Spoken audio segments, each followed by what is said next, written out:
Welcome back to clean news Rajasthan. चलिए देखते हैं राजस्थान की 15 फटाफट बड़ी खबरों को। भजनलाल सरकार का बड़ा फैसला।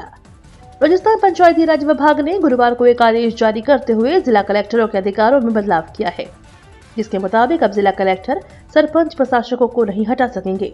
हालांकि उन्हें नियुक्त करने का अधिकार अभी भी कलेक्टर के पास ही रहेगा, लेकिन किसी सरपंच को प्रशासक पद से हटाने से पहले कलेक्टर को सरकार से अनुमति लेनी होगी। इससे पहले कलेक्टरों के पास सरपंचों को प्रशासक पद से हटाने का अधिकार था। आदेश में यह भी कहा गया है कि सरपंच को हटाने की स्थिति में उप सरपंच को प्रशासक बनाया जाएगा। अगर उप सरपंच का पद भी खाली होता है तो किसी पंच को प्रशासक नियुक्त किया जाएगा। डोटासरा कोने में सचिन पायलट आगे। एनएसयूआई के पोस्टर से राजस्थान से सियासी हलचल। राजस्थान में कांग्रेस की छात्र शाखा एनएसयूआई नशे के खिलाफ एक यात्रा शुरू करने जा रही है। नशा छोड़ो जीवन जोड़ो नाम की एक यात्रा 22 फरवरी से होनी है। यह यात्रा प्रदेश के 3 संभाग, 8 जिले और करीब 50 से ज्यादा विधानसभाओं तक जाएगी। इस यात्रा के दौरान एनएसयूआई के पदाधिकारी और कार्यकर्ता साइकिलों पर यात्रा करेंगे, लेकिन यात्रा शुरू होने से पहले इसके पोस्टर की चर्चा हो रही है। जयपुर में 4000 स्कूल वाहनों की जांच, 1365 ट्रैफिक नियमों की उड़ा रहे धज्जियां। राजस्थान की राजधानी जयपुर में स्कूल वाहनों की जांच में एक चौंकाने वाला खुलासा हुआ। पुलिस ने 4000 वाहनों की जांच की, जिसमें 1365 वाहन ट्रैफिक नियम से नहीं चल रहे थे। वहीं कहीं के ड्राइवर नशे में मिले तो कई ड्राइवर के पास लाइसेंस भी नहीं मिला। जयपुर पुलिस 7 दिनों से स्कूल बसों को चेक कर रही है। पुलिस ने इस कार्रवाई में कुछ वाहनों को जब्त भी किया है। राजस्थान में किसान आंदोलन, सड़कों पर उतरे लोग। राजस्थान में किसानों का भारी विरोध सड़कों पर देखने को मिला। अखिल भारतीय किसान सभा के नेतृत्व में चूरू जिले के किसानों ने पुरानी कलेक्ट्रेट के सामने धरना प्रदर्शन कर आक्रोश जताया। इस दौरान बीमा क्लेम, बिजली पानी सहित जिले के किसानों का जोरदार आक्रोश देखने को मिला। प्रदर्शन में शामिल किसान नेता छगनलाल चौधरी ने बताया कि 1400 करोड़ से अधिक का बीमा क्लेम और बिजली पानी सहित 10 मांगों को लेकर विरोध प्रदर्शन किया गया है। उल्टे बाग बरेली के फोन टैपिंग पर बोलकर बुरे फंसे अशोक गहलोत।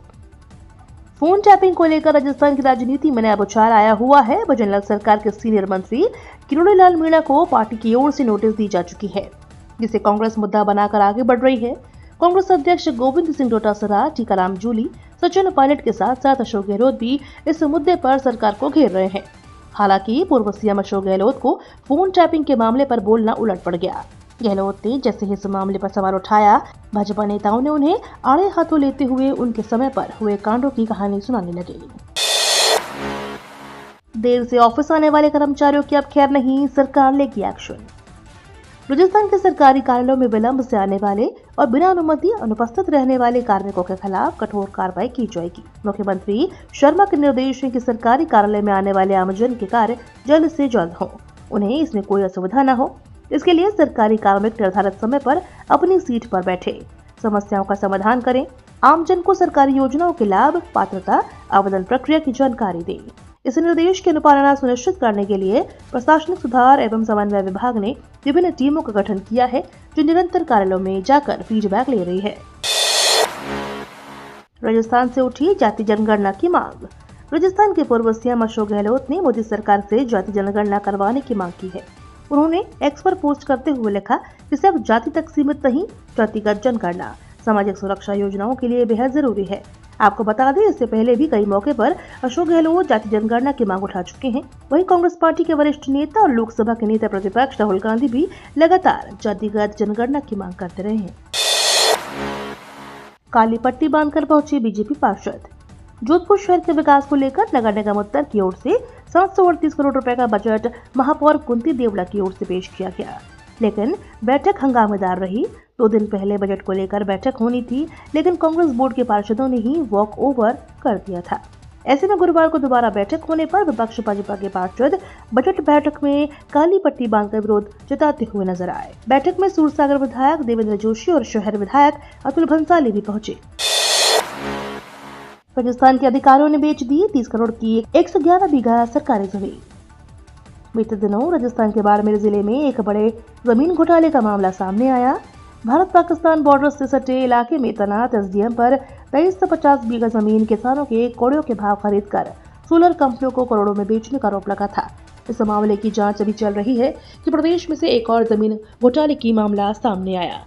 इस बार जमीन घोटाले का मामला बांसवाड़ा जिले के सामने आया है, जहां के तहसीलदार, पटवारी और गिरदावर ने 30 करोड़ की सरकारी जमीन को बेच दिया। मामले की कहानी सामने आते ही हड़कंप मच गया है। वित्त मंत्री निर्मला सीतारमण ने लोकसभा में पेश किया नया इनकम टैक्स बिल। भारत की वित्त मंत्री निर्मला सीतारमण गुरुवार को संसद में नया इनकम टैक्स बिल पेश किया। इस बिल का उद्देश्य टैक्स प्रावधानों का सरलीकरण करना है, जिससे इनकम टैक्स कानून की उलझन को कम किया जा सके और आसानी से लोग इसे समझ सकें। नए इनकम टैक्स बिल में 622 पेज और 536 क्लॉज होंगे। यह 64 साल पुराने इनकम टैक्स कानून को रिप्लेस करेगा, जिसमें 523 पेज और 819 सेक्शन होंगे।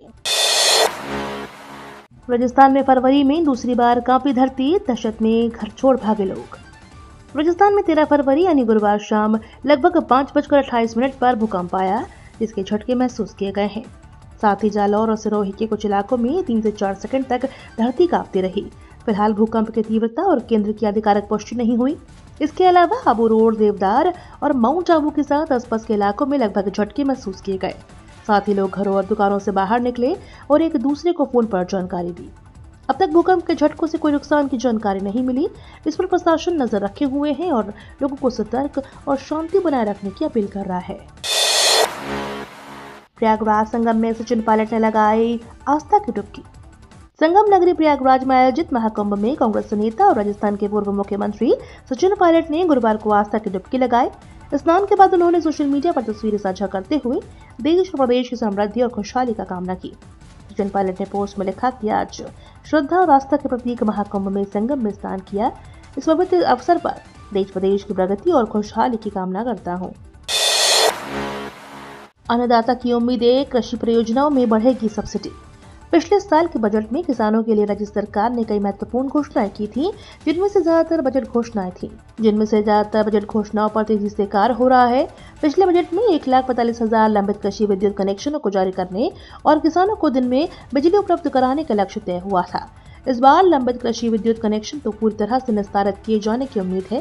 साथ ही राज्य सरकार द्वारा किसानों के लिए सिंचाई और फसल सुरक्षा और फसल उपजाने के लिए जरूरी संसाधनों का दायरा बढ़ाया जा सकता है। इसके लिए विभिन्न योजनाओं में किसानों को मिलने वाली सब्सिडी का दायरा भी बढ़ने की उम्मीद है। ग्राम पंचायतों को तंबाकू मुक्त घोषित करने के लिए चलेगा जागरूकता अभियान। कोटपूतली, बहरोड जिले में तंबाकू नियंत्रण को मजबूत करने और तंबाकू मुक्ति उपचार और परामर्श सेवाओं का विस्तार करने के लिए जिला स्तरीय कार्यशाला का आयोजन किया गया। जिला कलेक्टर कल्पना अग्रवाल ने कार्यशाला को संबोधित करते हुए कहा कि तंबाकू मुक्त समाज की दिशा में ठोस कदम उठाने की आवश्यकता है। उन्होंने अधिकारियों को निर्देश दिए कि नवस्थापित तंबाकू मुक्ति केंद्रों को प्रभावी बनाया जाए और आमजन को बेहतर सेवाएं प्रदान की जाए। दवाओं की गुणवत्ता को लेकर RMSCL सख्त, हिमाचल प्रदेश भेजी टीम।